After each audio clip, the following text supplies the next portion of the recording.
జై హింద్, జై శ్రీరామ్. కొన్ని గొర్రెలు ఇంకా నేను నిన్న చెప్పిన దాన్ని ఇంకా అవి అర్థం చేసుకోలేవు.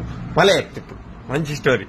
ఇప్పుడు బంగ్లాదేశ్ లో ఇందులో పైన అటాక్ జరిగింది.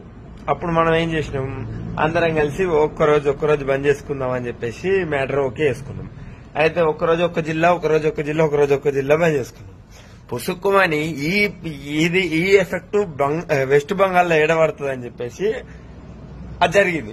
ఏది 7 తారీఖు జరిగిన ముచ్చట మొన్నెందుకు వచ్చింది? ఇండిపెండెంట్ రోజే బయటికి ఎందుకు వచ్చింది అంటే అన్ని రోజులు అందరు పడుకున్నారా? కరెక్ట్ మనం ఇది చేస్తున్నాం కదా ఇక్కడ బంద్, ఈ ఎల్లారెడ్డి, జగిత్యాలు, పెద్దపల్లి, ఆదిలాబాద్ ఇవన్నీ బంద్ చేసుకుంటున్నాం కదా.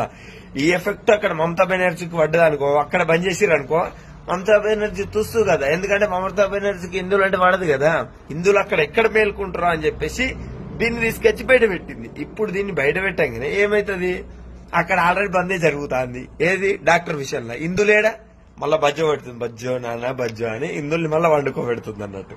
అంటే వాళ్ళు బయటికి రాకముందుకే ఈమె ఎదురుగా పోయి బయటికి వచ్చింది. అప్పుడేమైంది, మమతా బెనర్జీ అంటే ఇప్పుడు అక్కడ రేపు జరిగింది ఆ అమ్మాయి, ఆమెకు న్యాయం జరగాలి అదంటలేను. మరి ఇక్కడ జరిగింది ఏంటిది? బంగ్లాదేశ్ లో ముచ్చట మరిచిపోయారు, అయిపోయింది మొత్తం డాక్టర్యే.